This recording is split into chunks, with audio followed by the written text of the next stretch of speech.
I heard a rumor. Is it true that you've got a new signature model Gibson coming out? Yeah, that is the idea. But I've been waiting for quite a long time. But they have asked me if I had any ideas, and I told them that usually what I do is let them come up with ideas, and then I just have a look and approve it or disapprove it, and that's it. I mean, they are the professionals.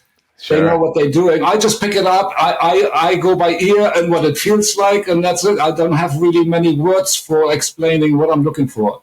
Well, it's got to be the black and white, though, right?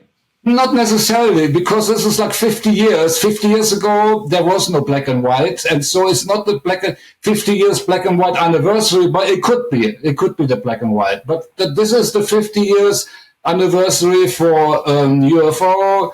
When I joined, 50 years not listening to music, to self-express, and 50 years since I started playing the Gibson Flying V.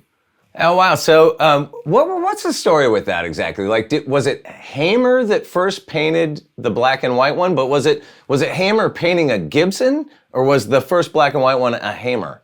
No, it was like there was some Hamers flying around somewhere. There was actually quite a few guitars kind of piling up somewhere here and there. But I remember that I had a black guitar and a white guitar. So one of them was always a spare guitar. And so I think, I don't know, randomly I would choose, which guitar to play with. But one day I had the idea maybe just to make a black and white guitar so I don't have to choose anymore. And then that was it. But was that a Hamer or a Gibson with the first black and white? I think the first actually the white and the black guitar I had, they could have been Hamer guitars, but actually not Hamer, but I got them from Hamer. Okay. They were Gibsons. But Hamer was, in those days, he was coming up with old Gibson guitars. And, Michael, what do you think of this one? And stuff like that. So it wasn't really a Hamer guitar, but he would come up with some, different models, Gibson models.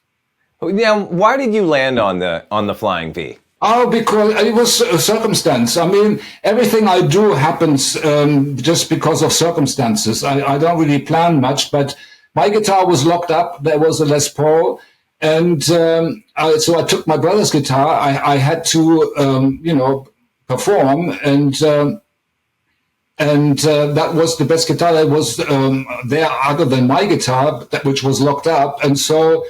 But, that guitar with my amplifier was a really good combination. I mean, even though, people were playing 50-watt Marshalls, they're still different. You can have the same model number, but they sound different. So sure. That guitar with my amplifier sounded really good. And so I kind of kept it, and that's basically when I developed, being able to put my leg between and having a grip onto it. And I was able to develop a really strong vibrato and all sorts of things. And then, based on how I was holding the guitar and what I wanted to do with it, I kind of ended up in this weird position, which people think it was kind of contemplated, but it was just, that's the way I had to stand. And that became an icon, I mean, I haven't really done anything purposely. I just have been myself all my life. And that created what you saw in the early days with UFO.